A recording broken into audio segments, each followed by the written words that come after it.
Eric! Hello. Hi. This is part 2. This is part 2. Is there going to be 3 parts? I don't know. Probably not. I don't know. No. Hurry up this time. Yeah. Let's just go. Who left off? You did. No. Yeah. No. It's you. No. You start. Yeah, you left off, so it means I start. Yes, that's what I meant. Sorry. Okay, here we There's go. Confusion there. So I believe we're at number 7. Is that correct? That is correct. Okay, my number 7. I got your boy, Little Ugly Man. Oh yeah, I forgot you had him on here. With Oblivion Access. That is the different album. Yeah. A different album from what, Eric? From a different album. You are correct. Mr. Thug Isolation. And then, of course, Bedwetter, too. That's true also. Or Third Side of the Tape. Or, Uneven Compromise. That's a song. I thought it was an EP. Yeah, it kind of is. It's like a really long song, but... I have not heard Third Side of the Tape yet. But anyway, so I did Oblivion Access because I really enjoy this album. And he's one of my favorite hip-hop men. Thanks for showing me him. Yeah. And it's just a really dark album. I love all the production. All the beats are really kind of minimal, but still, like, really kind of, like, overwhelming, I guess. It's noisy. Yeah, like, there's not a lot going on, like, in terms of instruments and stuff, but they're very intense. And intense is a good word. Per usual, he has really, really dark stuff that he talks about. Mm-hmm. And I like that. Makes it interesting. And there's one instrumental song that I really like on here. There's a couple. Which one? I was thinking of Leonard's Lake. Well, yeah, Leonard's Lake is... That one just builds really nicely. nicely. It's like a Motown sample. Yeah, it's cool. It's really sounds like Ghost singing. Yeah, it does. And so it's just a dark album, and I really like it. And it's fun. And my only complaint is there's one song. I keep saying album. There's one song on this album that I think is just okay, but other than that, I think what song is that? It's like Persistence, I think. The one that's like I'm dead meat, I'm dead weight. No, I don't think is it. Maybe I don't know, but it's the one where he just talks about like I was a kid once and y'all never thought I'd amount to that's not anything. Persistence. I think it is Persistence. I know which one you're talking about. Okay, I'll have to double check. It's like. What, they gonna throw me in the juvie for a month or two? Yeah. Yeah, no, that's not Persistence. I feel like there's just an obligatory, like... I'm gonna find... I was a kid once, and... Yeah, but other than that... It's called... I'm gonna find... I thought that was Persistence. I went to the wrong freaking album. Yeah, you idiot. I think it's like Complacence. Oh, maybe that's what I was thinking of. Yeah, no, Persistence is like... I know. Yeah, okay. But yeah, no, this is a good album. It's a drastic change from Miss the Thug. Yeah. And there's kind of was like those 2 singles... Uneven Compromise and Prelude to Panopticon. I don't think I've heard that one, but I don't think you have either. But it's like they're like a bridge to that album because they're both like kind of Memphis-y, but they're also really really dark. Okay, that's fair. And this is like not really Memphis-y at all. It's just I agree extremely with that. dark and self-loathing and nihilistic. And I kind of like that. It's a very because sad. I also am not from Memphis. Yeah, and you're also a nihilistic man. Sure. Who wants to see the world burn. Yep. Yeah, it's a really good album. What's your favorite song off that album? Maybe like, was it Ejaculated Poison Wrench? Isn't that like the noise piece or whatever? No, it's like the second song. What's the one that has the really weird outro of like the robot, like the columns text? Collapse and Appear. Yes, I like that one a lot. I like Slugs a lot. I do like Slugs. Grave Within a Grave is a okay. That I forgot that was on there. That would probably be my favorite. Yeah. I didn't do a good job preparing, so I would say Grave Within a Grave is probably my favorite, just because that song is like very dark and makes me kind of sad, but at the same time, yeah, because it's kind of about him being dead, but he's like, to some degree, he's at peace with it and stuff, and it's interesting. Listen, what is your number 7, it's sir? Off to a really bright and sunshine start to this. Part two is gonna get a lot brighter, I promise. Mine, actually, it's not. I think this is like all dark. Oh, okay. I think actually, this one's not super dark. It's a vaporwave album. Oh. Not Floral Shop. It's 2814. The translation of the album name is Birth of a New Day. Oh, yes. It's in Japanese, I believe. Okay. That band, they're a vaporwave project by the Vaporwave Big Boys. Have you ever heard of Hong Kong Express?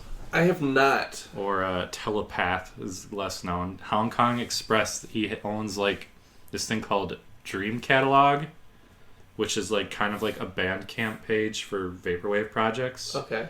And it's kind of when it started to shift again to like more interesting vaporwave albums and not just kids slowing down 80s songs that are on an elevator. You know what I mean? This album is actually apparently one of the best-selling albums on Bandcamp, which is pretty weird.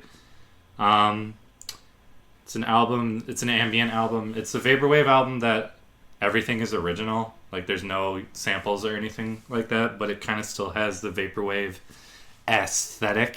Hey. I'm gonna try to only say that word once this entire album. I'm pretty sure I'm gonna say it later. So yeah, it's a use easy it as word to. liberally as you like. It's an easy word to use to describe vaporwave when you have nothing else to say. It's definitely another album where I can use a bunch of terrible analogies just to describe what it makes me feel like. The one I see all the time is it sounds like Blade Runner 2049. Which, I mean, I kinda, I guess, I don't know. I mean, just the album cover, I don't know if you've seen it. It's really fucking cool and pretty. It's like a purple, like, Japanese, like, city. I'll show it to you. It'll be on the screen right now, but it's... Okay. The way the album cover looks is pretty much exactly what it sounds like. It's just down-tempo, ambient.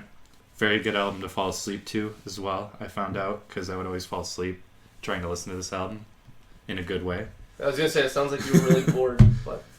But I think this one is starting to a little bit kind of surpass Floral Shop as the most revered album in the genre, which is definitely a good thing in my eyes. It's like 8 songs, about 7 minutes in length, that mostly play around with one central idea and just kind of not build off of it, but like incorporate like small ideas here and there to keep the songs interesting. But you do or do not like that? No, I do like that a lot. Oh, okay. But yeah, I definitely like that it's surpassing Floral Shop because I think that album is kind of crappy outside of Is that the one I'm thinking of? Floral Shop? Yeah. Yeah, that's the meme song that Yes, everyone okay. knows. I just want to double check. Yeah.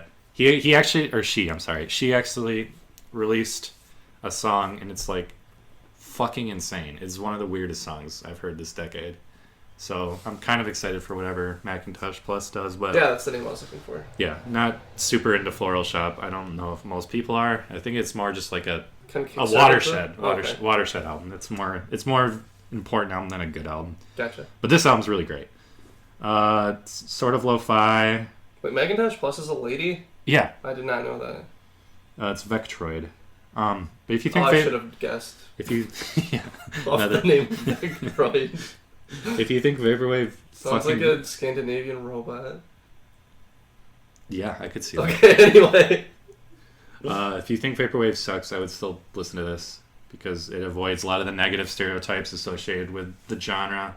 There are no commercialism themes, no 80s music, no slow down songs. It's really cool, and stuff like this and Death's Dynamic Shrewd make me excited for where vaporwave is going to go, and it makes me think that maybe the genre is not just a joke. I don't know. It's really good. I would definitely recommend it to anyone into... If you're like one of those people that likes to listen to those... Have you ever seen that lo-fi beats to relax to? If you like that kind of stuff, you'll probably like this. I actually have one friend in particular who I should probably recommend this to. Yeah, it's really pleasant, really fun to listen to. It has really cool, like, swirling sounding synths. All songs are great. I think like the 3rd and 4th are the only ones I don't like that much, but everything else, love. Great stuff. Cool. That's great. I'm glad you like that album. Mm-hmm. I would recommend. So we're on to number 6 now. We are. What's your number 6? My number 6. I feel dumb every time I listen to this album. You're about to sound so stupid. I know. I can't wait. As if I haven't done that already. Uh-huh. Every time I listen to this album, I feel like it's like almost too highbrow for me. Whoa. So, and I mean, I did win the spelling bee twice, so... I misspelled prairie in the spelling bee. I was like in the last group of people, and I like spelled way harder words, and then I misspelled prairie.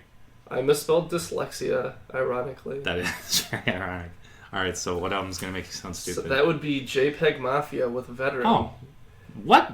Every time I hear this album, I'm like, I don't get all of it, but I really like it. Highbrow. So that is definitely a word I would not use to describe this album. Interesting. Okay. So continue. I just feel like every time I hear this album, I'm like digging a little bit more to kind of like get more out of it. I guess it kind of reminds me of like when I talk about with our favorite albums with Eric Dolphy, where I'm like, I think I'm more interested in this album, or like more intrigued with this album than I am like enjoying it. I could not feel more different. Interesting. Okay. How do you feel?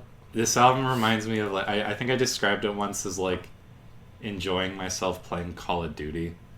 Like I feel like I should not like this album at all, but it is really, really cool. Like I don't know, there's something about like I think the beats are all really awesome and forward thinking, but there's something about him as an MC that kind of rubs me the wrong way. Interesting. Okay. Like maybe that's what it is. Is like when he's more rapping, I'm like, I don't know what he's talking about at all. This is random, but do you ever see like people criticize like the needle drop for being 30 and like doing stupid that's kind of I'm pretty sure this dude's like 30 something, and the lyrics kind of remind me of like 4chan kind of culture a little bit. Okay, maybe that's where we differ, because every time I hear him say something, it feels really, really tongue-in-cheek to me. There are times where it is, for sure, but like there's also times where it's like, as much as I like this song, I can't fucking wait for Morrissey to die. That might be my favorite song name ever, by the way. It's funny, but it's like, it's definitely like, I don't know, just like an edge. Too on the nose. Yeah. But the beats are definitely what make this album unique, and I totally get why people like this album a lot. I've heard it described as like post-trap or something. Like, I don't know, it's just a lot of weird kind of genre tags to it, but yeah, this album, there's just a lot of things on this album where I hear like particular beats and I think that it was almost like a joke. Mm-hmm. Like almost like someone came forward with a beat and they're like, hey, but you can't do something with this, and he's like, that ODB gun. Yeah, like that one, for example. Yeah, that's like probably one of the craziest beats I've ever heard. There's one where there's a sample and it's just looped and it's just really unpleasant, and it's one of the first songs and I can't think of which one it is, but it's just like a looped sample and it sounds really dumb, but then like by the time it builds a little bit, it sounds like really cool. And then yeah, I don't know, just every time I hear this album I get a little bit more interested. And did we talk about this last year? I don't know if we did. No, we didn't, because that would have been the year before, I think. I think this was 2018. Oh, was it? No, we definitely didn't. I don't think we did our best of the year. But me. Anyway, so this is a really wild album, and I have a lot of fun, and I think I said fun. You did. Yeah, I have a lot of fun, and Panic Emoji is one of my favorite beats ever. It's a very fun song. You should definitely listen to the new one. I have not heard the new one. No, you did, but you said you didn't really click with you. Yeah, maybe that's what it was. But I think you should, because I think people like that one more, actually. I like this one more. Yeah. It's more kind of grimy, and I think the beats are more consistently fun. I kind of like him as a singer, too. I don't know. Okay. I think he has a pretty good sense of melody. Nice. But yeah, it's a really crazy album. So I would say listen to this album whether you attribute... Would you describe this as Death Grips inspired, Josh? Would I? Yes, would you describe this as Death Grips inspired? I wouldn't. That's like a thing that people do for this album. Is just continuously compare it to Death Grips. Yeah, I don't get the vibe whatsoever, but just because anything that's like somewhat weird is Death Grips now. It's like Would it's you like compare Dark Souls. Can to Death Grips? Yes, I think Can was definitely inspired by Death Grips. I think what's his name? Who did 433? John Cage. Yeah. I think he was definitely inspired by Death. I think Gregorian chants are Death Grips inspired for sure. I would say still listen to this album whether you go into it being like, ooh, this is gonna go over my head like I do, or whether you're Eric and you're like, this is stupid and I'm better than this album. That's exactly how I feel while listening to JPEG Mafia. Okay, would you like to go with your number 6, sir? Yeah, let's go. Alright, here's me trying to pronounce something I can't pronounce. Okay. 3776 Saijiki. Okay. I think. So you know literally nothing about this album, I don't think. I barely even know that number. Yeah. Well, it's 3776 is the exact height in feet of Mount Fuji. Oh. And so that in there, I didn't even realize this until like a week ago. But the album cover is like a girl's head, and like the top of her head, it's supposed to be Mount Fuji. I didn't realize that. It's the newest album on here. Checked out. Is the album of the year for 2019. It's definitely the artist I know the least about. So if you think I've sounded like a jackass at all throughout this, strap in, because I'm gonna really sound like a know-nothing jackass. I literally know nothing about this, so it's kind of like it's pretty art pop, I would say, but it's also really weird. It's very Japanese.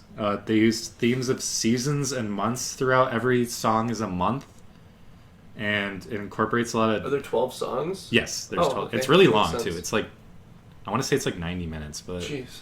they incorporates a lot of like Japanese holidays into it. There's a lot of like things that are lost in translation. I'll kind of get to that later. But it's definitely my pop album of the decade, I guess. Nice. I don't really know what else would be too up there.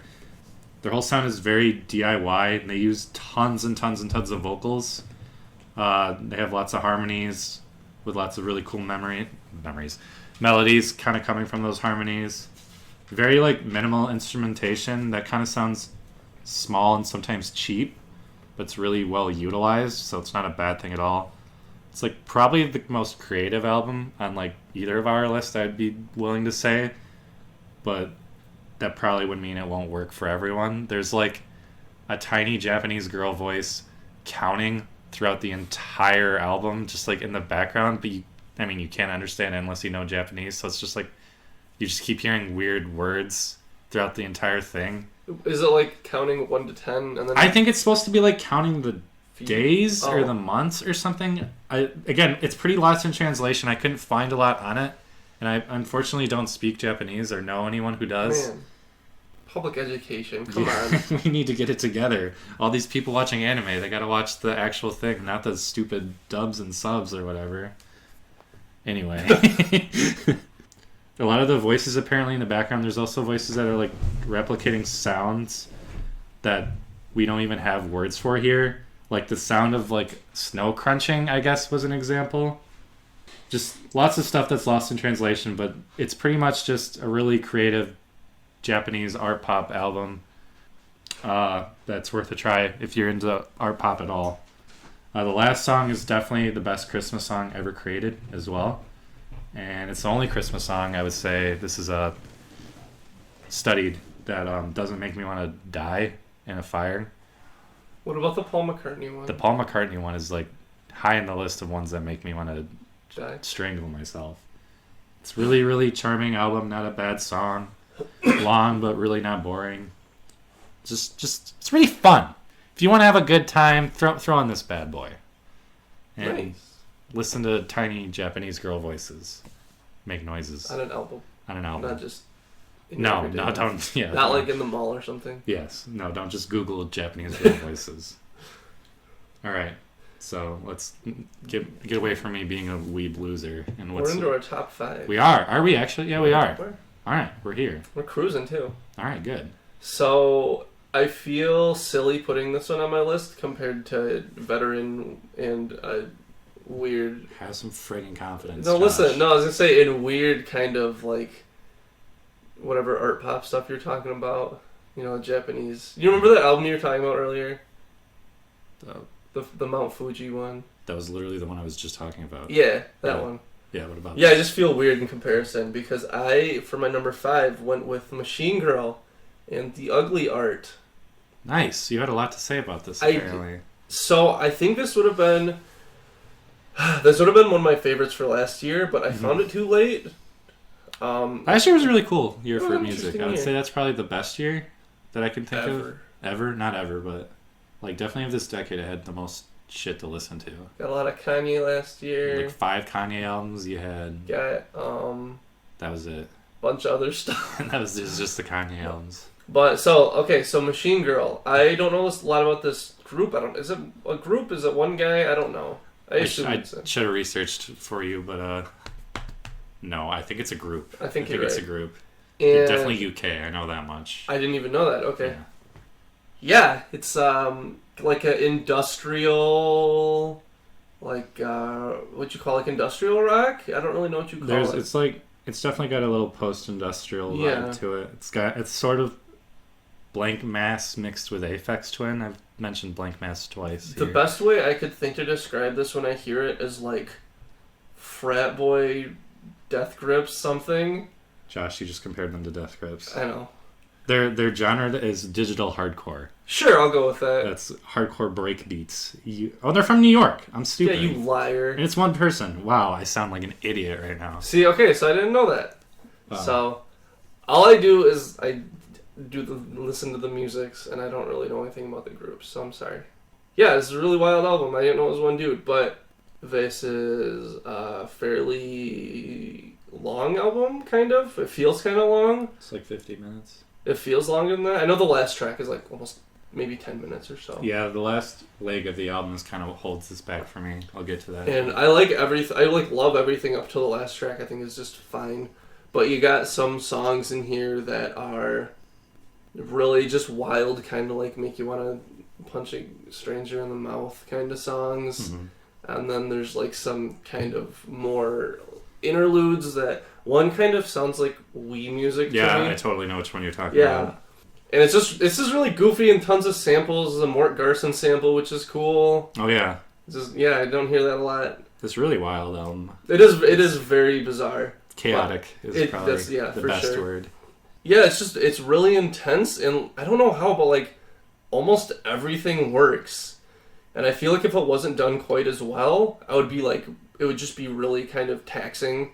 It'd be kind of grating listening to like the same kind of, they're all kind of like the same ideas of songs. I feel like it's just very kind of like intense, hardcore, like electronic, I guess. But yeah, just every song kind of like does something slightly different. Everything that he does works. There's enough variation to keep it fresh. No, but when I hear it, I agree with you.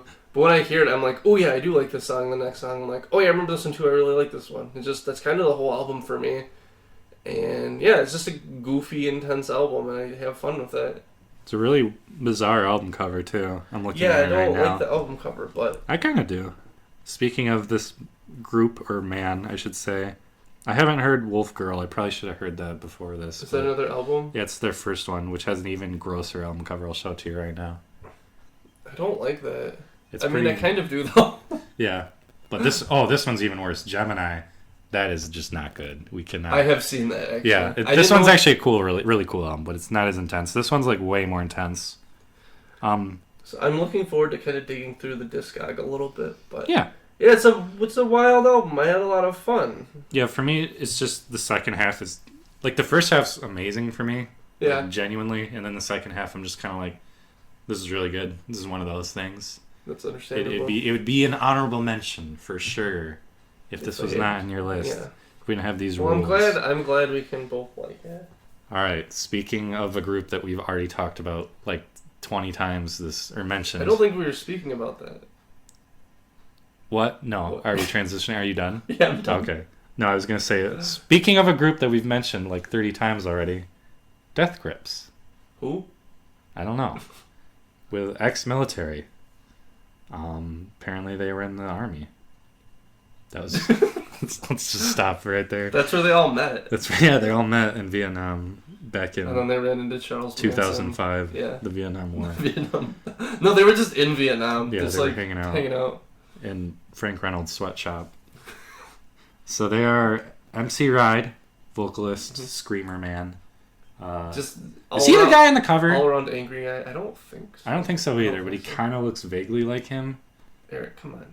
Flatlander, Beatsman, and Zach Hill. My boy, Zach Crazy Hill. drummer. Like one of the most insane drummers alive right now. Have you heard any of his like solo stuff? I've heard Ladies or whatever, and that was just like indie rock with just like spastic lo-fi drums that were pretty crazy. He has a solo track that is like one of my favorite songs ever. I haven't heard Hella at all. I know that's his other group. Yeah. I don't really like, what's the one with Flatlander? Dial Wise. Oh yeah, I'm not super into them, but it's kind of surprising that's the only album by them on either of our lists. Yeah. I don't know. Death Grips over time have kind of grown a little off me. This is the only one I would say that hasn't grown off me at all. Has it grown on you, or has it just stayed steady? No, it's just been steady, I would say. It's definitely my favorite of theirs. It's just extremely grimy and depraved sounding. It's their most consistent album, which is the biggest thing. Because every Death Grips album for me is like 1/3 pretty amazing songs, 1/3 good songs, and then 1/3 just forgettable or sometimes even bad songs. Mm-hmm. I don't know. That's unpopular to say, but this album's just either great or awesome to me. So I don't really have any complaints about any of the songs here. I would also say, mentioning like Government Plates, where that whole album is like experimentation. I think this is the album with the best ratio of experimentation and things that are actually interesting about it. It's like successful experimentation, I guess. This is also the album that pretty much like started the whole craziness of Death Grips. Like, there was no Death Grips sound before this, you know? I also feel like it spawned the most memes out of all their albums. More than the Money Store or the... No Live Deep Web. What? The album cover? No, I mean like by sheer number of memes. I can think of like several. That's another thing that I feel like... Okay, every time somebody did the guillotine video in the car, every time they used the chorus from Beware, I've seen I Want It, I Need It like 1,000 times. There's the Spider-Man one that always makes me laugh. That's the thing about I Death totally Grips. derailed this conversation. No, you're actually right on.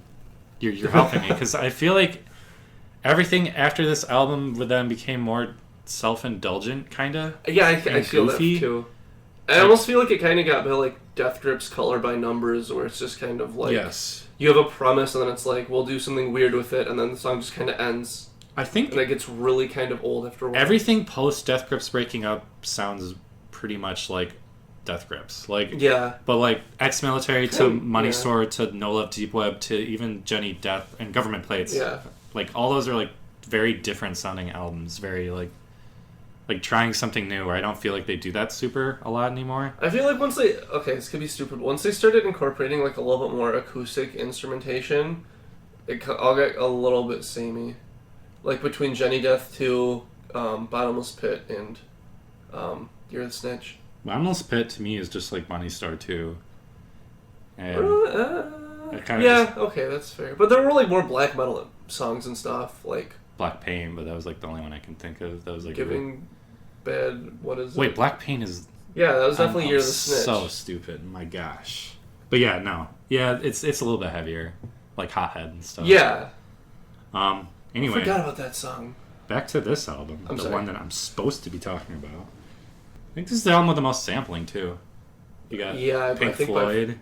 There's a lot of Money Store, I think, but it's way more subtle. Black Flag song. Is there? Yeah, on Clink, I believe. Okay. It could be...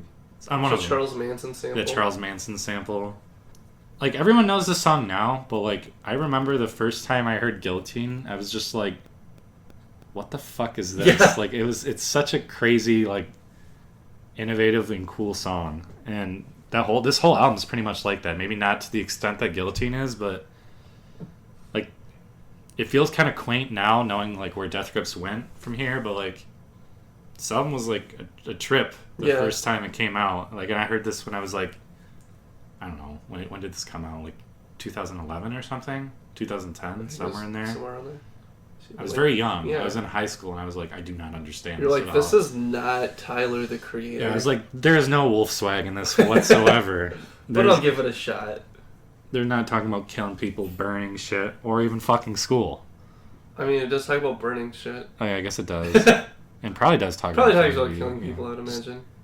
Not a lot of school talk, though. I feel like they graduated and then went to Vietnam, and they haven't really thought about school since. Exactly. Yeah, the outro. Oh, sorry, go. Guillotine's probably my favorite, honestly. Or, what's another one? Culture Shock. That song's really fucking cool. I like Known for it a lot, too. No one talks about that one, but... I don't even remember that. That's one that's like... Okay. It does not seem like a song you would like that much. But okay. It's also the only Death Grips album with a feature. Mexican girl. Yeah. I have no idea who that is. But well, what about Bjork? I guess. Technically not a That's feature, more just right? like sampling, I feel like, but... I think you're right. Just... Wait, no. Who? Robert Pattinson. Oh, yeah! That's true. Birds. There's just so many memorable songs, instrumentals, and lyrics on here. It's still an industrial hip-hop album, but it's way more primal, I feel like, than their other releases. It feels, for like as wild as it is, it feels a little bit more stripped down. Yeah. And I kind of like that more. Yeah, that's the best thing about it. It's not nearly as busy and chaotic as something like... I think that makes it a little bit more re-listenable, in my opinion. That's fair. I think it's probably my favorite lyrically too. It's just everything here is like so depraved and like, I guess it seems to focus like on human nature, but like in a negative way. Like I Want It, I Need It. Want It, I Need It, or like a This song is brutal. opening with Beware. Yeah. Too, the whole Charles Mingus. That pretty much sets the tone for the entire album after that. I thought you were gonna say Charles Mingus. Charles Mingus, yeah. Starts with Charles Mingus. It also feels like their most authentic album. I said earlier it's their least self-indulgent, I'd say. I feel like there's the least amount of Zach Hill featured too. Like Zach Hill You were influence. talking about that. But that could just be me. But yeah, I don't really have too much else to say. This is a really awesome album. Would you say this is a good Death Grips start? Even most people have heard Death Grips by now. Yeah. But would you say this is a good starter? I don't. I would feel almost like say you no. almost have to work your way straight through the discography Yeah? to some degree. For me, Ex-Military, when I first heard it, I was like, this is weird. And then I heard Money Store, I'm like, oh, this is cool. And then I heard No Love, Deep Love, and I was like, oh, this is awesome. And then I kind of went back Yeah. and found out that Ex-Military was actually my favorite.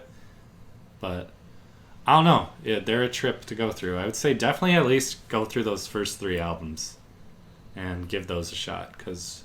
And then I would also say if there's one of those in particular you like better than the others, you can kind of know which albums to go with next. A lot of people seem to have different favorite album by them. That's what I'm saying though, is that if you listen to those 3 and then you're like, oh, I like this one the most, you could, if it's like, I don't know. I mean, they're definitely... I wouldn't say they're my favorite band of the decade, but they definitely have one of the most interesting discogs of this decade, for sure. And I saw them live, and it was awesome. I did as well. I saw them at Riot Fest. Oh, you did? That's right. Let's talk about this for a minute. Real quick, I want to talk about the guy who jumped from the top balcony that was like 10 feet up in the air into the center of a mosh pit. I'm pretty sure he broke his leg. Jeez. And there was people spraying beer all over me when I was a little 17-year-old boy. Pretty sure one of our friends got flashed too. Cameron? Oh, yeah, he did. So you're going to have to cut that out, but, well.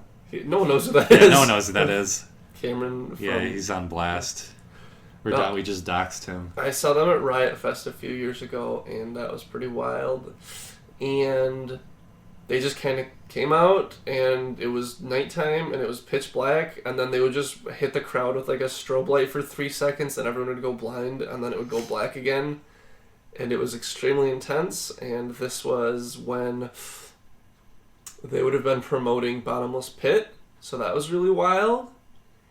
And Did you say Hothead was actually Hothead really was nice? incredible live, Yeah. and I don't like that song that much. Yeah, it's kind of... Oh, they did Full Moon though, and that was amazing. I never knew that the song. EP. It was so no one talks good. about that EP. Yeah, they just pretty much every song they did, I was like, oh yeah, nice. And then Death Grips, you know. we love you guys. You already know about Death Grips. We don't need to keep talking about them. But Ex-Military definitely... I mean, I'm going to be straightforward and say they wouldn't be in my top 5 if it weren't for some of Josh's picks. yeah. But Sorry. definitely top 10 album for sure for this decade for me. But speaking of death bands, we're gonna switch from Death Grips to Death Spell Omega. That was a good transition. Amazing transition. So I went with Pericletus for my number 4. Mm-hmm. This is an album by a French black metal band. I almost said a black French metal band, which that would have made sense. French black metal band, and I have no affiliation with them, so if you have a bone to pick with them, Yeah, I don't that's know. on them. Let's get that out of the way real quick. I don't They just know. don't seem like good people, but I don't know how much of it is them trolling and how much of that is them being sincerely just awful people. I'm very unsure about the, like, it's hard to find real information sometimes nowadays, on especially bands that aren't that large. Like, Yeah. so it's hard to know for sure if what I've seen them say is like really them or not a real Like a post. persona or something. But yeah, we do not. This is strictly about the music. Like, I mean, if I can say I like Burzum's music, I can say like this. I don't have to like them as people or what they stand for. But just say we don't know how authentic or real any of that is. That aside, this album is brutal. it's crazy. This is definitely the most insane black metal album I've heard. Because most of the black metal I've heard is more like atmospheric, like Lo-fi. Yeah, this kind of like really, really, really dirty, kind of like terrible lo-fi recording, and then this album is just like chaotic the whole way through. and just completely unrelenting, and just every song just kicks you in the crotch with a different amount of force. For sure. And I love it. Like, every minute of it, I'm just like, yes, sir, please kick me again. It's like, a problem I've had with, like, black metal in this decade is everything is, like, almost too clean and boring. Like, I like Panopticon, but I don't know, Leviathan, Death Heaven, I'm trying to think of other bands that people are into. They're almost too clean. This is really, really well produced, I'd say. I've never heard them, but... I do not like them. I've heard... this is, like, well produced, but it enhances it rather than takes it away. Like, the drums are super, like... Drums are crazy. Very, very heavy and, like, high in the mix, and it's just intense album all the way through because of that. And I'm just... It's like one of the only metal albums I would really say I love this decade. And I love metal, so that stinks. I don't know. But we talked about kind of rock being less popular and stuff. And you're seeing, I think, less kind of like acoustic bands and more people just kind of doing stuff with the computer. You know what I mean? At least. So I would imagine that there are probably fewer metal bands now than maybe like 10 years ago. All these millennials with their computers. Making black metal on their computers. Making bleep bloop black metal. Do you think that's going to be a thing? I hope so. Probably will. That'd be amazing. There probably already is something like that.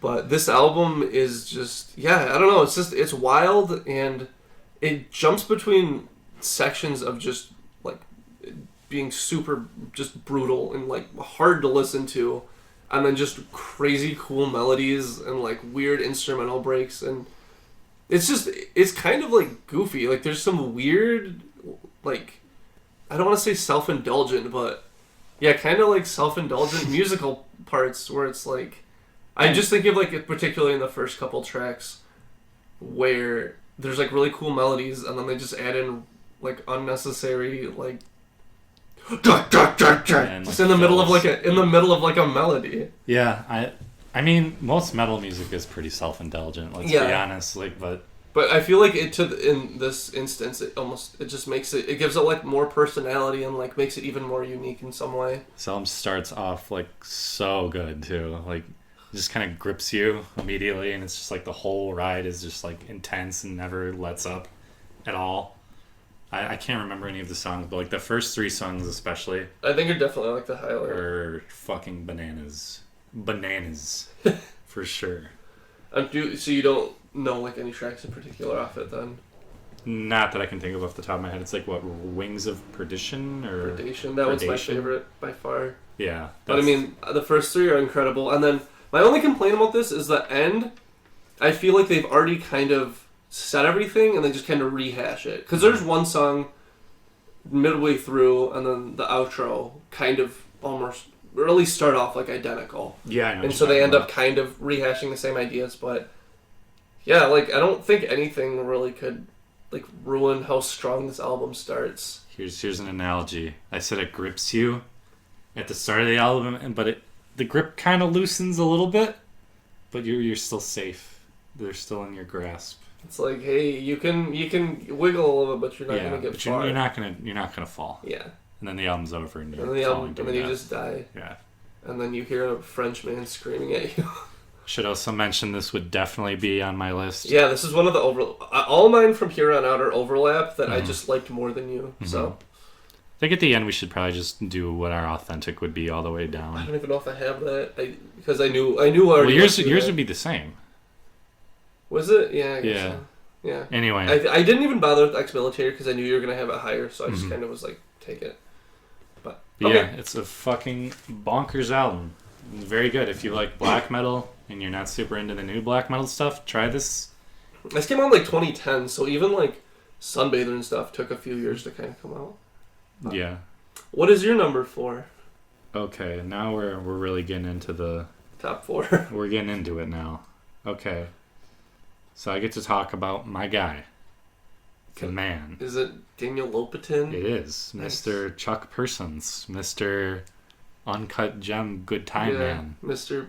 Producer of movies now. Movie score, yeah. Maybe he'll get an Oscar one day. That'd be crazy. That'd be crazy. First off, definitely favorite album cover of the decade. Oh yeah, I love it. Oh yeah, Replica. Yeah. I should mention that. Yeah. One of Tricks Point Never. If I was brave enough, I would definitely get like a tattoo of this album. I think it's awesome. I think it's super duper cool. Are you scared of needles? Kinda, yeah. Are you scared of replicas? Oh yeah, that skeleton terrifies me. If I saw that in the mirror, I'd probably scream. Am I really stupid? Is this supposed to be someone holding up a mirror? Yeah, I think so. Okay, I always thought it was supposed to be like a playing card of some sort. No, I think it's like him looking in the mirror at himself, and He's it's like like a a skelly skeleton, man. and it's all weird and black and white. This is the granddaddy of vaporwave, actually. He actually invented vaporwave. Oh, you mean this man? Yeah, this man. No, not this album. So this is the man who basically invented vaporwave with Chuck Persons. I don't know if I really mentioned it too much when I said it was an honorable mention, but I used to think that album was amazing, and it's grown off me a little bit, but there's definitely a lot of themes of that, or vaporwave in general, on this album. For one, this album is made almost entirely out of weird, obscure old commercials that That's were an really idea. popular. Yeah. Actually, what did I say was the most creative album of the decade? Because I was wrong. Okay. This album is nuts. It's a Plunder Phonics album. So the most creative album of the year or the decade is not Kamikaze by Eminem. It's not, unfortunately. It's also not 3776. I think that's what I said. It's this. Because who can make weird, cheesy, corny commercials into like some of the most haunting, creepy time music you've ever heard? So Plunder Phonics is a genre that I know a little bit about, which just means using old sounds and old songs and making it into your own, like DJ Shadow, Avalanches, everyone knows that band. What's the other one? Jay Dilla, I think, did a lot of Plunder Phonics stuff. This is a very different Plunder Phonics album. It's my favorite, but this is way creepier. Okay, but yeah, this is definitely my favorite Plunder Phonics album. It's way darker. Like Avalanches and DJ Shadow, those albums are just really like fun, I feel, most of the time. This is a really dark album. It is. It's somehow both like really calming and anxiety inducing, like simultaneously. There's a song on here called Sleep Dealer. Song's weird. Yeah. Although Every song is weird. I know, it's got like the weirdest sample, I think. Yeah. No, the weirdest sample I'll tell you is the one after this. But yeah, Sleep Dealer has a really weird vocal thing. It's like someone. Exhaling. Yeah, it's like someone making a pleasure moan, like after drinking coffee, and they like take that and like make it weird and creepy. I don't know if I'm pronouncing this right. Nasau, Nassau. Favorite song on here. It has just this continuous vocal loop of this guy going like no, like just making this like disgusting noise. I don't know what it is at all, but it's fucking really hypnotic. And then the ending is like gorgeous. It's one of the coolest songs. Then of course you got Up, which he just keeps saying up, and it's like really African drummy. I don't know. It's really cool. Everything about this album is like bizarre and hard to describe. There's just tons of vocal manipulation and loops that are like borderline gross and funny, but somehow work. This, out of any album on my list, this is the only one I could say could probably go up. Nice. As opposed to, like, everything else feels pretty set. I don't think it'd be number one, but I could see it maybe surpassing number two. I like it more and more every time I listen to it. It's just such a really creative album. Probably the album, like, at first listen, I didn't think it was like that amazing, but now that I've kind of become familiar with this man's discog, it's probably the album that makes me think that, yeah, Daniel Lopatin might actually be like a legit genius, at least to me. As much as I like R+7, this just feels like a way more polished and creative version of that album. Have you heard that album yet? No. This one's better. It's just way more fleshed out and polished and eerie. Eerie is the best word to describe it, I would say. But I would definitely call it eerie. I remember you suggested this album for me as like a more or less Halloween themed album because you said that it was pretty creepy and stuff. So I do remember that. It's another ambient album, which is weird that I have so many of those. But this one is not one I would say to play in the background and relax to. It's more kind of like it's got its own like world to it. So just be in the dark and put on headphones and blindfold yourself and tape yourself to the wall and listen Smell to a this bunch album. of chloroform. Smell, yeah. Knock yourself out. But yeah, this album... Rub peanut butter all over your body. This album fucking rules. And it's safely in my top 3 of the year. Is that your 4 or your 3? It's my 3. Oh, okay. We're on 3. Are we? Yeah. I think that was 4, bro. Did I fuck everything up? No, that was 3. How did you do No, that was 4. I forgot one. I'm sorry. How did you get that wrong? I'm sorry. I forgot about my next album. Do you want to say that one's number 4? Or? It is 4. It's safely in my top 4. Yeah, this one's better. Number 3 is better. Okay. Sorry. Yeah, I blew it. Sorry. Hence the Sorry, Daniel. disappointed. Very, very disappointed. You've only mentioned him twice so far. Yeah, and that'll be it. He's awesome. One of my favorite musicians of this decade for sure. You seem pretty excited about your number 3, so I'm gonna get mine out of the way. Is that okay with you? Just murdering this transitions right now. Go It's my ahead. specialty. So, I'm actually gonna let you talk about this probably a little bit more because I know you love this album, and you know a little bit more about emo than I do. Oh yeah. So that would be Brave Little Abacus, which Just is got one back of my from the discomfort. Yeah, one of my All right. favorite band names ever. It is. It's so It's good. a really great band name. So, like I said, I don't know that a ton about emo, but this album is super fun and super catchy, and I get tons of influences when I hear it, including Malcolm in the Middle. I do associate the two of those things. Yeah, now. it's weird, yeah. But there's a couple songs in here. There's one in particular that I get like a weird Zappa vibe a little bit. Mm-hmm. Wait, what? Yeah, Really? there's one song in particular. I just kind of like nodded to that and then I kind of processed it. That is bizarre. But yeah, That's just my opinion. There is... full disclaimer, I don't really like emo music particularly. It's, Highway Got Paved Over My Face. Oh, yeah, or that song something, rules. something. Yeah. I get like a little bit of a Zappa vibe. Interesting. I'll have to... Just mostly, I guess, the intro, but there's a lot of experimentation with instruments. There's like some bells on one of the songs. Mm-hmm. It's just everything about this album feels really risky, but like Which is, everything like- works. Yeah, which is weird because emo, like the reason I don't really like emo that much, It's just super safe, it feels like. even like the most revered emo albums, I think are just like so like plain. I don't know Yeah. what it is. But this album is, it's fucking off the wall insane and crazy and emotional and fun. It's a It is blast. that we call it a fun album. And Even like the sadder songs, like there's one song in particular, I can't think of the name, but there's one song in particular, it's probably like the saddest song, and I still like, it's just like an earworm. I think the opener is like one of the best songs I've heard in probably this whole decade. Pile, Yeah. pile. It's just gripping and builds awesomely. And the end is like you start crying and putting your arms in the air. And you're And, like, where's Bryan Cranston? yeah. No, that's later in the Oh, album. I'm sorry, my bad. It's okay. But yeah, this whole album is just fucking really cool. I have a comparison, but I don't think you're gonna agree at all. Well, you already compared it to Zappa, so I mean, where else can No, you... I said there's one song in the intro reminds me of Zappa. What band? This album reminds me of The World is a Beautiful Place, I'm No Longer Afraid to Die, if they liked them more, I mean. They have a little bit of a similarity, I guess. Just especially like the slower songs and kind of where it's more vocal-centric. I would definitely say this band's way heavier Yes. and more technically gifted, Yes. I guess. More just better all around, honestly. Yeah, I kind of get the band is just kind of like, eh. Yeah, no, I kind of I see what you mean.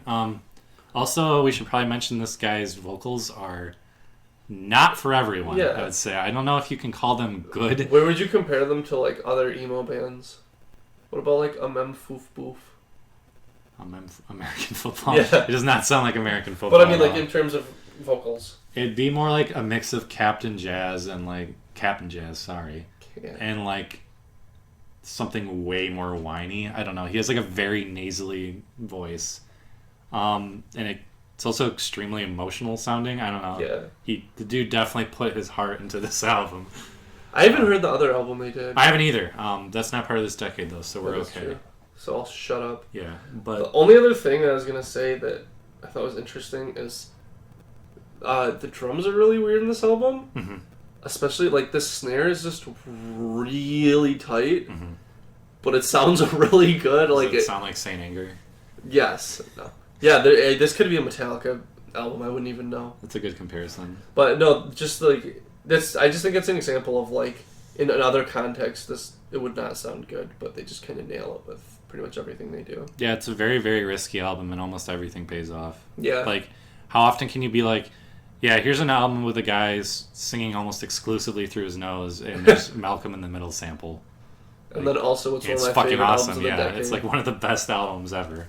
Yeah, this album fucking destroys. I'll just say it'd be like probably right behind Replica or right. Like one of five-ish range. those are pretty interchangeable, honestly. Quality. Yeah, this album is awesome. There's so many good songs. The only thing that kind of kept it from being really, really high on my list is like I think the like 3/4 range of the album songs kind of are like okay, that's fair. Yeah, like but Pile is an amazing song. Was Untitled is like just a banger. Just a great song. What else is on here? That's Blah really blah good? blahs. The Blah Blah Blahs is amazing. Can't Run Away is the one I was thinking of, where it's Really sad. It's sad, but still, it's like still totally an earworm. Like you kind of like nod your head, but he's also talking about I also how love sad he is. I also love Please Don't Cry. They stopped hours ago, as well as A Highway Got Paved Over My Future. Yeah, that's the one I was thinking of with the weird. Yeah, the only songs I don't like super love are like Morning Love Song, and It's Not What You Think It Is. Yeah. So like where they're just kind of like continuing it. Bug Infested Floorboards is the song with the Malcolm in the Middle sample. Gotcha. That song's also amazing. I guess I don't think this is a good emo starter album, but if you can tolerate people with nasally vocals and you like emo music, or it's also just really eclectic. Like there's just tons of influences on here. and definitely don't give up on this album right away. Yeah.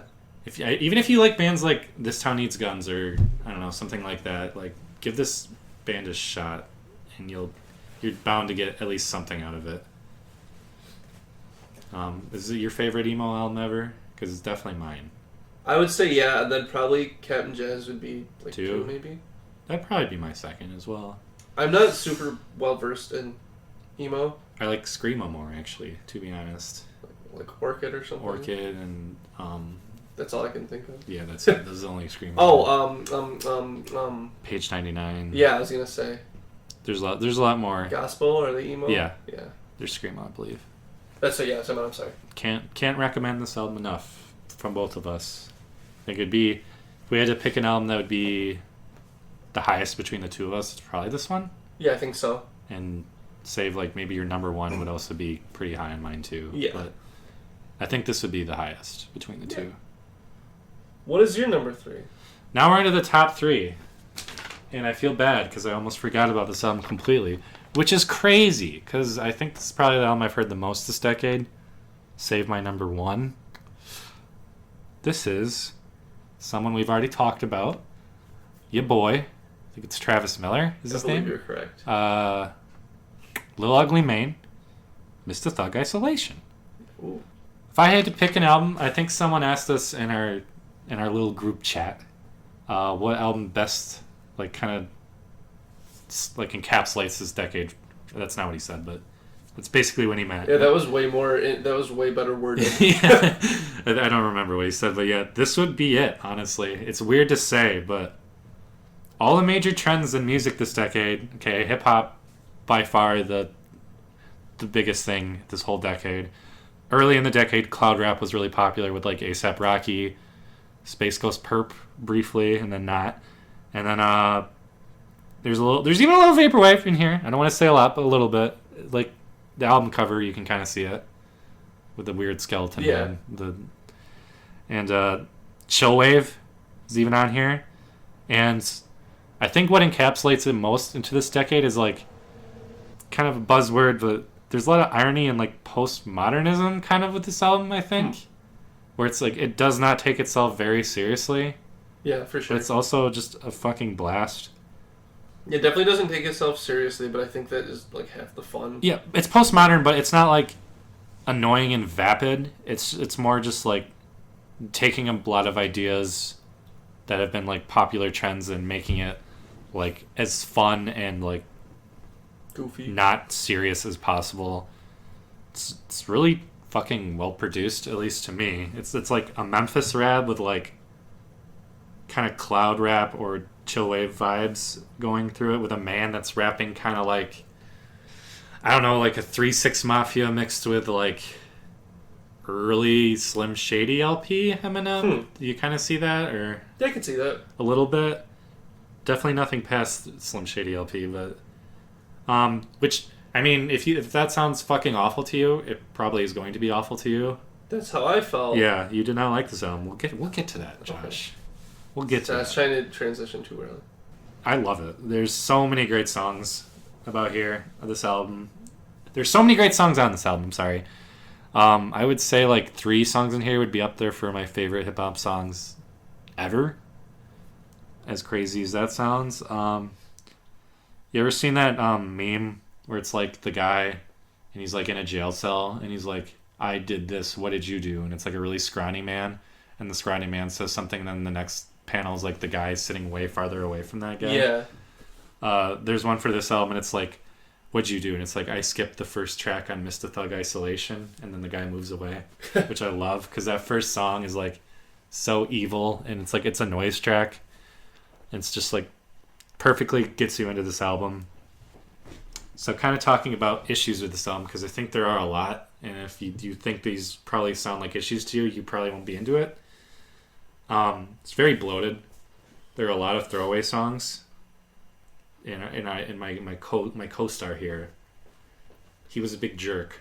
I recommended Oblivion Access to him, and he was like, this album is awesome. Thank you, Eric. I'm like, okay, Josh, here's another album that I think is even better. What did you do? I think you would. There's the other way around, by the way. No, isn't that true? I'm 100% sure. I'm 100% sure. I don't think that's true. Whatever. Either way, you broke my heart. And Yeah. You told me that this album was stinky doo-doo, and you made you want to shoot yourself. Those are the exact words. Those are the exact words. You didn't give me a long description of why you thought this album was bad. You just said, Eric, this album stinks. Just everything about it just sounded like cheap to me. Wrong. And all the song content, I'm like, this isn't funny. This is just annoying. Wrong. I mean, that's probably fair to some people. Yeah. But I've since re-listened to it, and wow, I had a lot of fun. Yeah. Yeah, it's a very fun album. You just complete Neanderthal. This album is amazing.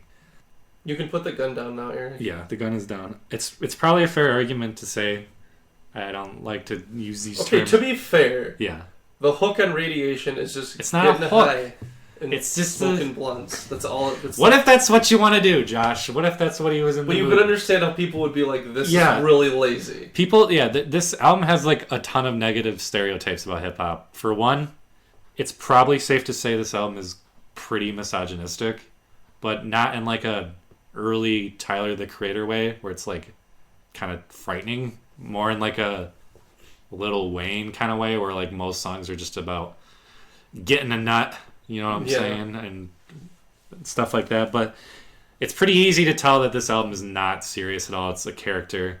It's also pretty much the most quotable album ever. I disagree, and we'll get to that later. What's the most quotable? Oh, okay. It's one of them. I'll say that. Just some. I think it's more beneficial to hear them yourself, but I just have some of my favorites.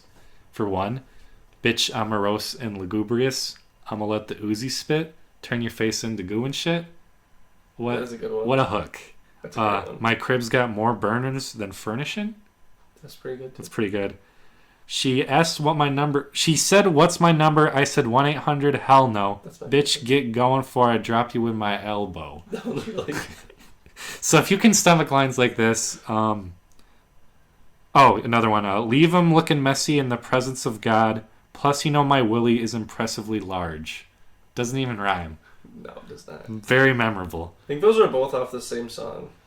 Slick Rick. Yeah, that's probably my favorite off here. That is bizarre because that is not near my favorites on this album. Just because it makes me laugh the most. Yeah, it's really funny.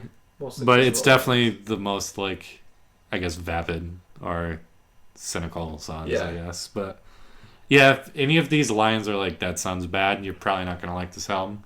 But if you think they sound fun, give it a try. Why not? You got nothing to lose. It's he's playing like a comically evil person. Like he's not. I don't think this is stuff he just does. The song also makes me really sad because it reminds me of where Denzel Curry could have been. Instead, he makes albums that everyone likes that I don't like at all anymore. But like Denzel Curry's first album had the same kind of vibe to it, and he actually collaborated on this album with Mr. Ugly Mane. I did not know that. Yeah, on the song "Twistin'." I did know that. And it's really cool. And I'm like, man, this guy could have had such a cool career, and good for him. He's doing well, but he left me behind. I'll just say that. Man. Yeah, I pretty much I love this album. I want my funeral to start and end the same way this album does. I want it to start, and it's really dour and scary. I want everyone to walk into my funeral and to be terrified, and then I want it to be happy and uplifting. It's life. And then you start crowd surfing. You come out the wound and you're scared, and did you say wound? Yeah, whatever. You come out the thing, and you're scared, and it's noisy. Matrix. Yeah, and then when you leave and you die and you're really happy. I think that's how it is for everyone. Hopefully. It's an awesome album. Hopefully, in the meantime, you meet some hoish ass bitches. And it sends you, and you got a cup full of Beetlejuice, and you get high and you smoke some blunts. And you're lugubrious. Bitch, I'm lugubrious, Breeze 'Em Out, and Serious Shit are probably like some of my favorite hip hop songs. Maniac Drug Dealer? That's up there too. What about Wishmaster? That's a great song. I like Wishmaster a lot.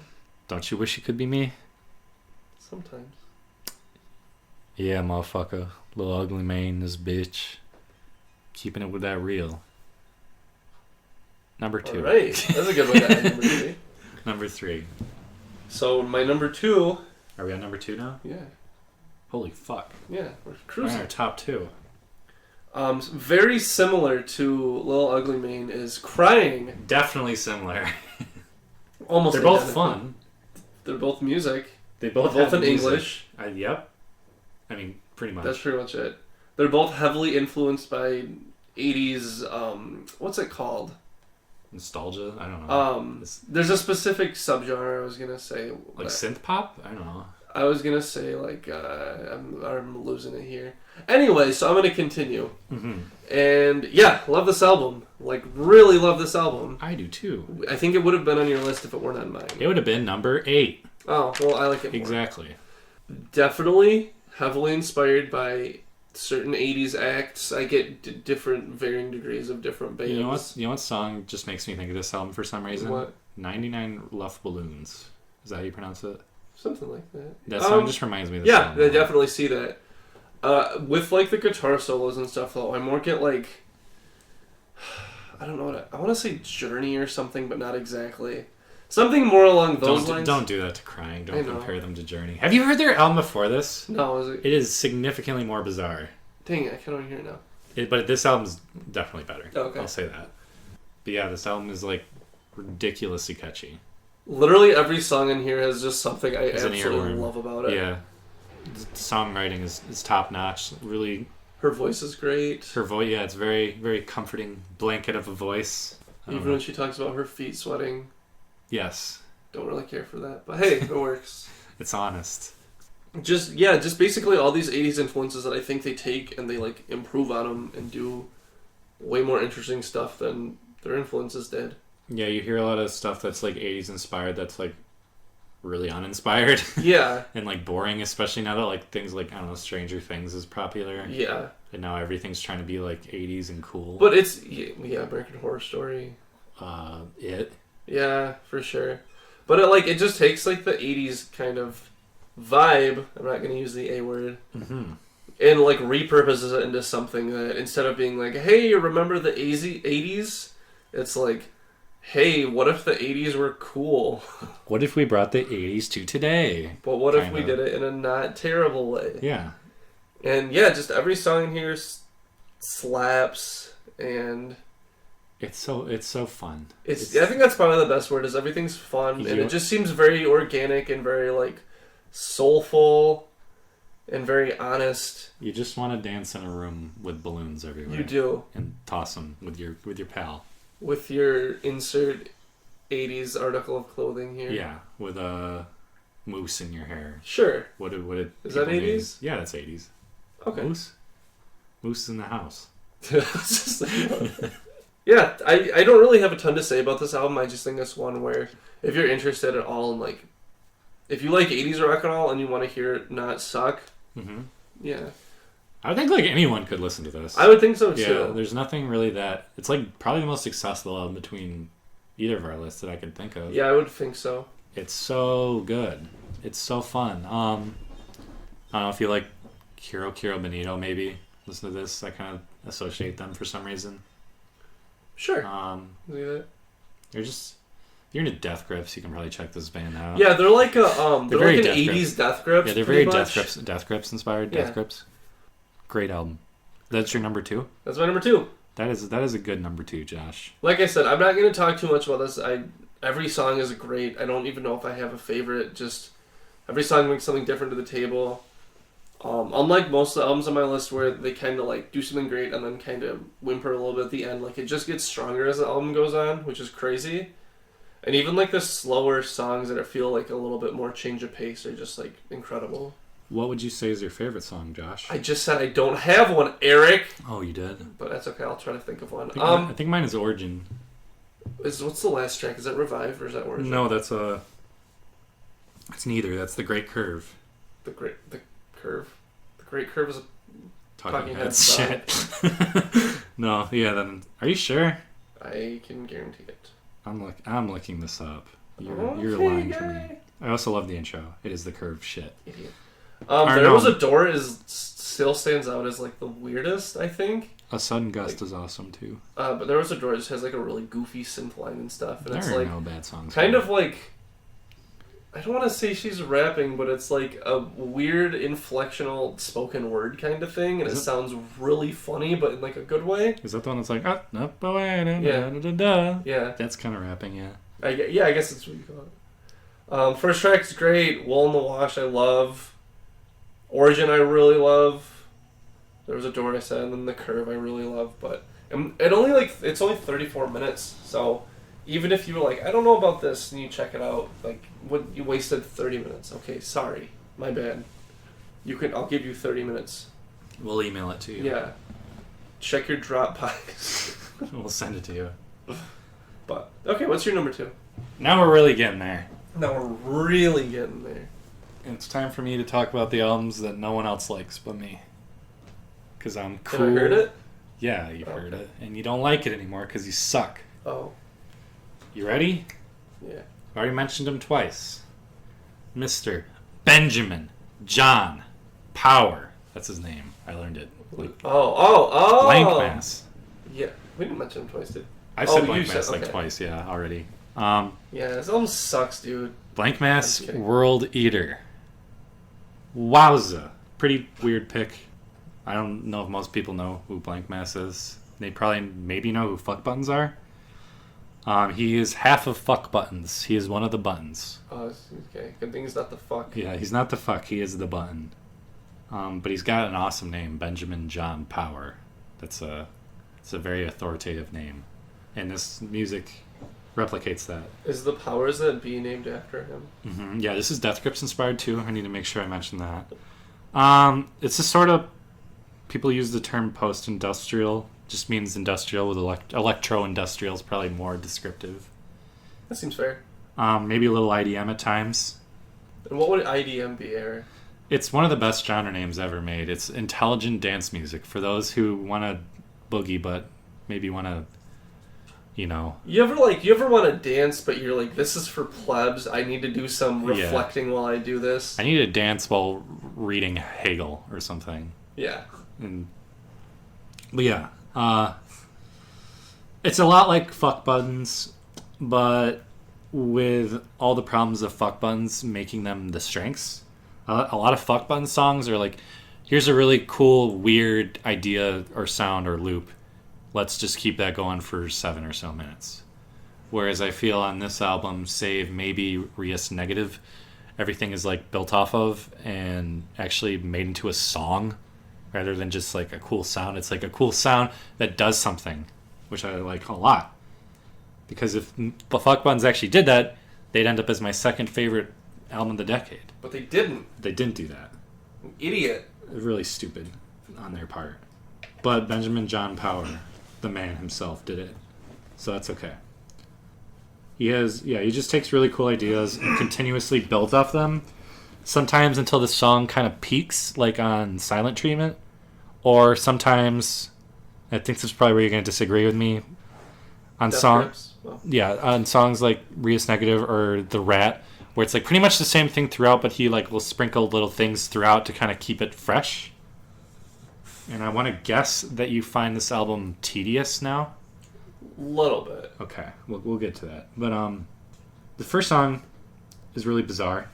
It has kind of a creepy carnival thing going on with some vocal manipulation. Might be my favorite track. Really? And this is gonna sound really stupid, but for some reason, I have to mention the vocals always sound like the All American Rejects to me. On that song? On that song specifically. That adds nothing to my review of this album, but I just wanted to mention it. And then the second song comes in and basically just straps you to a chair and blasts you off into the atmosphere. So yeah, and then the second song just straps you into a chair. I wrote this down and I'm having second thoughts looking at it, but I'm going to say it anyway. It straps you into a chair and shoots you through a wormhole at 1,000,000 miles per hour with dental floss as your seatbelt. That was my creative exercise writing course. Can I give my review of this song? I'm not done. Please? Yeah, go ahead. The first time I heard this song, I had like a mild anxiety attack. Yeah. Oh, yeah. This song is... It's like 9 minutes and like... Never lets up. No. Never lets up. It's very fast-paced and all the drums are like 16th notes and it's like... There's just like a million things. There's so much stuff getting thrown at you. I want to say this song is probably the typical favorite off the album from people that have given this a shot. Only real complaint is that there are a few songs on here that are maybe 30 or so seconds too long. And as much as I like songs like the last one, I kind of feel like it's a little bit throwaway. It kind of sounds like something off his new album, which I like a lot, but doesn't like blow me away. Like songs like Silent Treatment or Rias Negative. I don't think I'm pronouncing that right. I thought it was just Rhesus. Rhesus? Is Reese's like Pieces? No, there's like a Rhesus monkey, isn't that like how it's spelled? I don't know. I've never seen that word before, to be honest. Alright, we'll do some digging while you continue. Yeah, actually, Josh, I'm about to incorporate you. Because earlier in the decade, this would be on both of our lists. And yeah, it's a monkey. I'm wrong. It's a macaque. I'm just 0 for 3 right now. So, Josh, why are you a total asshole who doesn't like anything good? I hate my life, and I have to make sure everyone else suffers. Is this album, like, you don't even love it anymore, you just like it? I just kind of, I like it a lot. This was, like, my favorite album one of my favorite albums for a long time. Eric, don't make that face. I'm okay, I'm fine. You shouldn't have asked. I'm fine. I really like this album, but when I go back and listen to it, I'm like, I don't feel like I'm exploring it more. I'm like, yeah, I've heard this. But that's kind of fair, I'd say. That kind of ties into the whole tedious thing. Yeah, and I wouldn't even call it tedious. It doesn't kind of grab me like it did before. It doesn't. I will say it doesn't have the same effect that my number one does, where I continuously find new things amazing about it. As do I with mine. But I cannot complain like more than 2 seconds about this album. I think it's awesome. It was like briefly my number one before I realized it wasn't. That happens. It's great. That was also my number one. It's also before I found 18 albums I liked more. It's also another one where the album cover sounds just like... Yeah, pretty much. It's a great album cover. It's a spooky dog making a scary face. Sad, little worn down teeth. Yeah, he seems upset about something. Yeah. He's like, where are my teeth? But the songs from, like, I think, Please to The Rat to Silent Treatment, just what a fun fucking time that was for me the first time I heard it. And now, still to this day. I think it's awesome. I think it's worth a shot if you like, I don't know, loud techno music, I guess, or maybe even 9 Inch Nails or something like that. Just try it. Just do it. You might like it. I don't think it's like as edgy as 9 Inch Nails. No, it's not. Like a similar. It's just because it's industrial. That's what I thought. Okay. But it's great. Love it. Love it. Love it. Love it. Love it. Like it a lot. My number 2 of the year. Pretty solid. Decade. Number 2. Decade, yes. The year 2010s. Yes, the year. This decade has kind of flown by. Has it? Kind of. A little bit. I guess it's been faster than any other decade I've experienced, which have been 2. Yep. Pretty much. So how do you feel about your number 1? Good. Okay. I think it's time to go to your number 1. It is. And okay. That's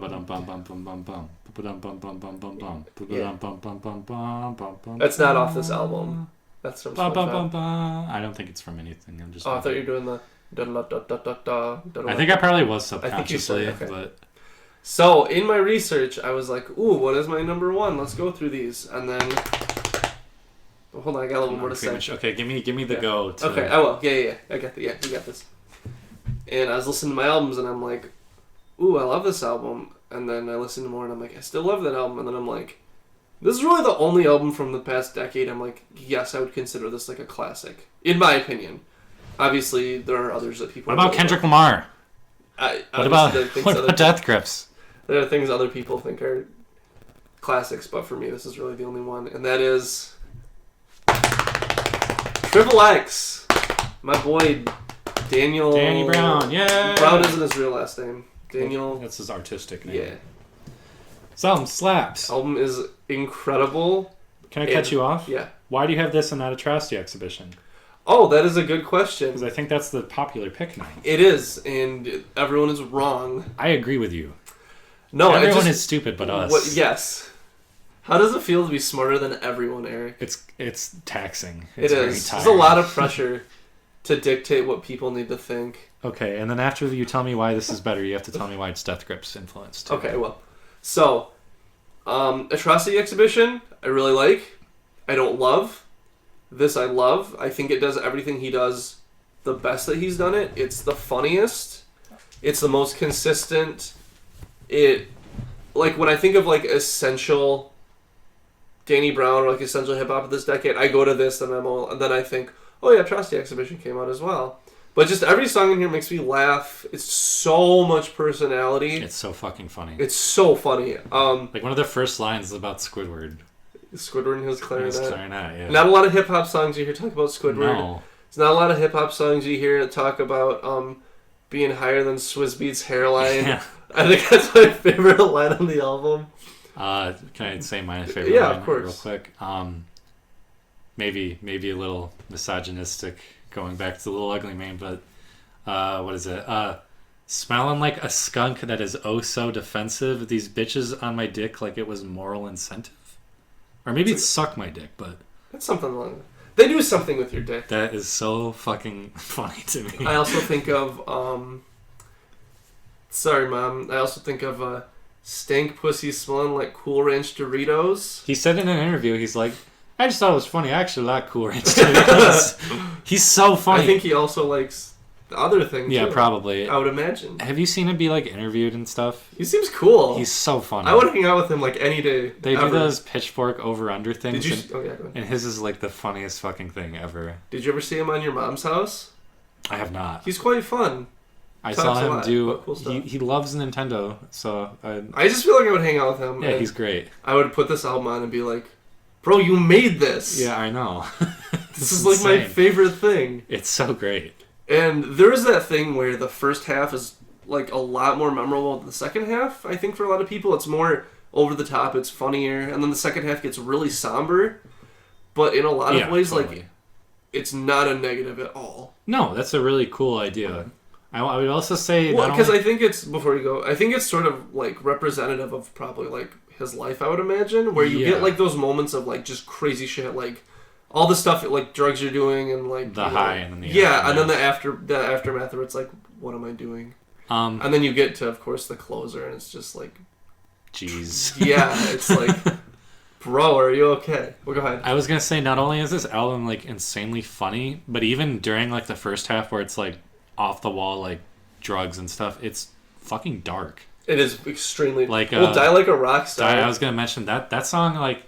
It didn't even click with you, right? That, like, he was just... No, I'm really stupid. Eric is the smartest man in the world. And I'm a distant number 2. Yeah, we'll say that. That's fair. But no, the first... So I heard this album I don't know how many times, and I was like, oh, that's cool. And I'm double stupid.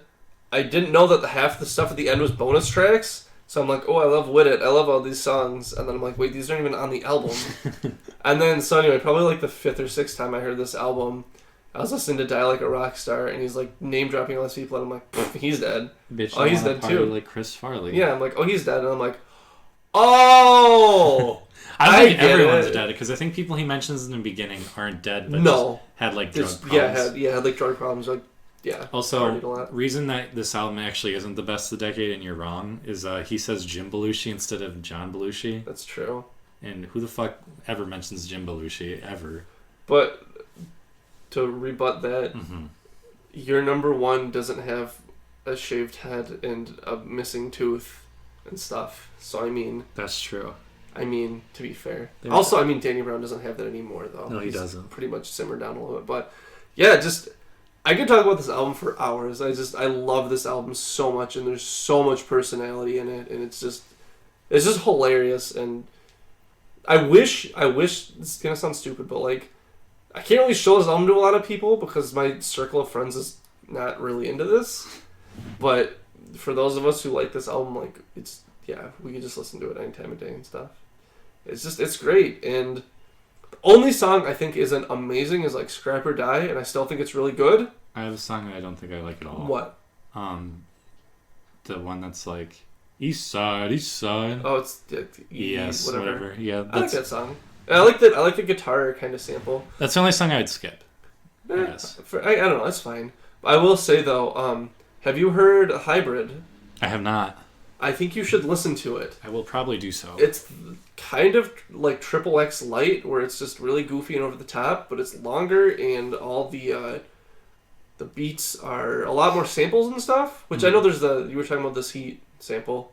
Oh yeah, there's a lot of samples, and a lot of great one-liners as well. There's one about saying some guy's chick looks like Hurricane Chris. That still makes me laugh. But people probably don't even know who that is. I know, it's true. But no, I love this album so much, and I'd say it's Danny Brown, please hang out with me. It's a very cool, good number one. I'll buy you. I don't know. What is he like? Nintendo Switch. Sure, we can play Nintendo. We'll do that. Yeah, because he had that in his like 10 things I can't live without or whatever That's type funny. videos, and he was like, I play Nintendo Switch and I like to read, and I'm like, what a nice guy. Yeah, what a wholesome man. Meanwhile, he's rapping about the stuff that he does on this He's album. rapping about a girl giving him oral sex and having stretch marks on her jaw. Yeah, that was actually specifically Sarah Palin, wasn't it? I think it's no, a different making song. Sarah Palin deep throat till she hiccup, having the Pope doing lines in a pickup or something like that. That is correct. That's insane. That's ridiculous. That's just craziness. We haven't even got into the songs, but I'm going to leave it at that. Everyone listen to this album. I love it. It is fucking great. What is your number one? My number one. Oh, I'm sorry. And also heavily inspired by Death Grips. Mm-hmm. Very much so. Okay, so my number one. It's a... Drum roll? Well, do drum roll. Right now? Yeah, go ahead. It's great. It's dark. How long is this going to be? It's awesome. It's the album I returned to the most this decade. It is 100 Gex. Woo! No, it's Garden State Soundtrack. With Zach Braff. Zach Braff's my favorite actor. Yeah, the Shins. My number one. No, my number one is 106 Point Never Again, Garden of Delete. Wait a minute. That's the third time you've talked about it. I know. I was lying. Oh my gosh. I fucking love this album so much. It's a good album. It's really fucking cool. There's so many moments. Another thing I wrote down. So many moments that make me levitate into the air and ejaculate.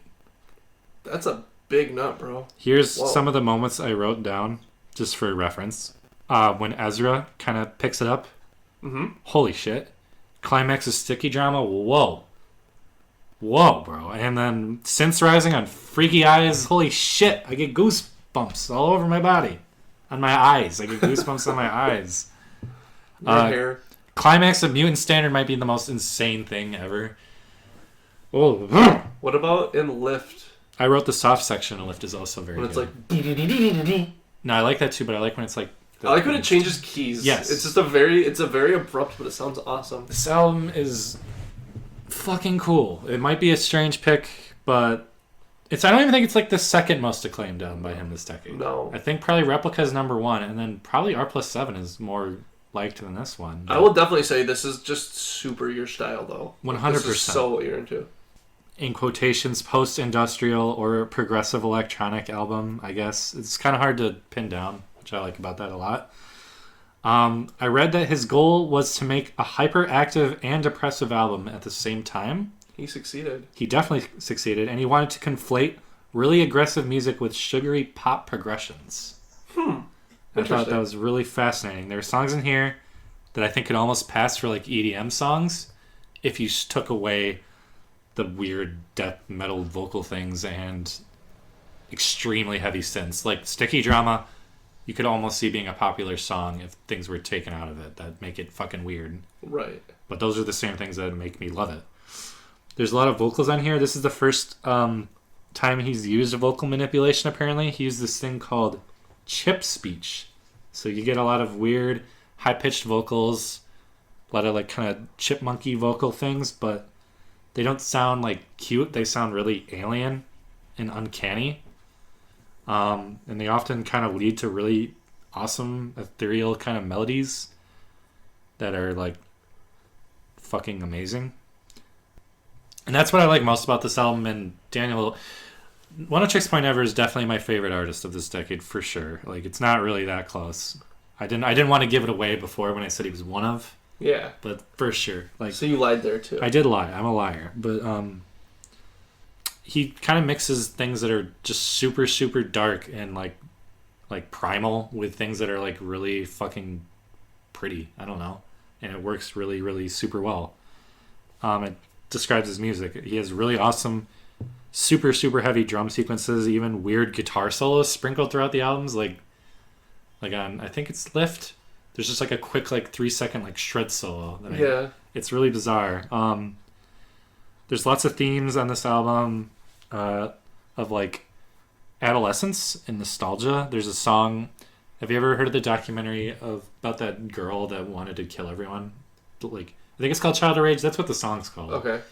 It's like a whole song dedicated to that, where it's just like a little girl who had urges to like hurt her brother and stuff. Huh. So it's just like really weird, creepy, eerie themes of adolescence throughout this whole thing. I read a description about this album while kind of researching it this morning, and I think it's pretty fucking spot on, at least for me. It kind of reminds me of like being a child looking through the horror movie section at a video store. How does yeah. Kind of dig it, because I feel like every song is like a different spooky movie. And you're always constantly like, I don't know. When I was a kid, I was terrified of fucking everything, and like horror movies scared the shit out of me when I was a kid. Like even just the covers. So it just kind of gives you that weird, uneasy, like nostalgic feeling, like of like being young but also being scared. I don't know. Yeah. I don't think I've seen this on many lists. It's not the most important album of this decade, but it's definitely my favorite. It's the one I return to the most. It has the highest highs for sure. Most replayable songs for me. And it's the album with the most things to uncover about it. My favorite song is always changing on this thing. So used to be Mutant Standard was my favorite, then it was Ezra, now it might be Freaky Eyes, dude. Whole thing is a banger and a half. I love it. I love it so much. Thanks, my dude. I would Mr. check it out if you like weird electronic music. You'll probably like it. Or if you liked Good Time and you're like, I wish I had a whole album of Yeah, this. watch Good Time or Uncut Gems, and if you're like, wow, that soundtrack was cool, then probably listen to this. And if you're like, that's cool too, reach out to Mr. Lopatin. Yeah. Be like, I'm a big fan. And I'll mail you some stuff. Let me shake your hand. Not only did he invent Vaporwave this decade, but he also had Eric's favorite album of the decade. Good job. That's insane. Proud. Any last thoughts? No. Did you want to add to this at all? Or No, I think you pretty much said everything. I love this album as well. would it have been on your list? Probably. Probably lower. I mean, it probably would have definitely beat up Pom Pom and like a couple others, but Is it your favorite? I just knew it was going to be your number one, so I was like, I'm just not going to, yeah. Yeah. It's weird. The interesting thing is that I don't think, I never thought of this album as like spooky or anything. I was just like, oh, it's dark, but it's more just kind of off the wall than it is like spooky. Yeah, it's I was just being dumb. It's no, like no. But I mean, the themes and stuff in it are definitely like more horror inspired. So I think that's fair. It definitely changed my perspective when I thought of it more as like being like a scared child or something, like, because I didn't notice as much the adolescent themes that kind of right. That's what I'm saying. Is like when I hear it, I'm not necessarily aware of that. I just more think like this is really dark and really like just really intense. Super, super intense and very like super. I love the song structures on this album too. They flow perfectly. They build perfectly. I don't really have a single complaint about this album. Can I make one complaint? Sure, go ahead. I really love Ezra. It's my favorite, probably. I feel like it kind of... Maybe like 30 seconds too long. Maybe. I feel like it... It does feel like it's over and then it keeps going. Yeah, I feel like if it had pulled kind of... I'm trying to think of what to compare it to. But where it kind of takes the same... like sequence and then just kind of like reworks it into a bunch of different contexts and stuff, which I like. Mm-hmm. But after a certain point, I'm like, okay, like... Yeah. Kind of get it. I guess I dig the song so much that like it doesn't really bother me that it keeps going. Or, I mean, we live in the shuffle age, so I can just kind of be like, all right, I got that, fill with that song, and then just move on. But 2010's the age of shuffle. The shuffle. Age of every the day Cupid I'm shuffling. Shuffle. Oh, hey, there we was go. that this decade? What is that? That's LMFAO. Every day I'm shuffling. Is that what it says? Yeah. Oh. Why was it LMFAO? I didn't even know. I'm sorry. Eric, I'm sorry. I'm gonna real quick. I'm sorry. It's okay. For party rocking. For party rocking. I don't ever apologize for party rocking. I'm gonna quick go through what my top 15 would be if I didn't give Josh all my favorite albums of all time. Sorry. Okay, so it's the top 14 actually. So 14, Grouper, Alien Observer. 13, Sophie, Oil of Every Pearl's Insides, whatever the fuck. 12, we'd have Death Spell Omega with Paracletus. 11, we have Melt Banana with Fetch. 10, we'd have 2814 with whatever the translation is, because I wrote the freaking Japanese words. You already heard it. What's with those symbols? 9 would be Crying Beyond the Fleeting Gates. 8 would Gales. Gales. Is it? I wrote Gates like Gales. a dummy. I blew it again. What am I? 8? Yeah. Sure. 8. Yeah. 3776. The Sajiki. 7. Death Grip 6 Military. 6. Danny Brown Triple X. 5. 106 Point Never Replica. 4. Brave Little Abacus. 3. Mr. Thug Isolation. 2. World Eater. And 1. Garden of Delete. I didn't do an alternative list just because I kind of knew what you were going to do, and I was like, I'm going to find the tightest 10 albums I can. Your 10 is a solid 10. Thanks. I tried. Are you excited? What are you excited for the new decade? Real quick. I want to be putting music out in the next decade, so I'm excited for that. And to hear the new sounds. Yeah, I'm curious to see where we kind of go. Thank you for listening to our podcast. We're over 90 minutes. We'll probably have to. We'll cut some, but I didn't want to ruin the flow. I thought it was good. It was good flow. Thanks, everyone. Yay. I hope you learned something. Reach out to Daniel Lopatin. Tell him I love him. Don't. I'm not telling you to harass him. That's a joke.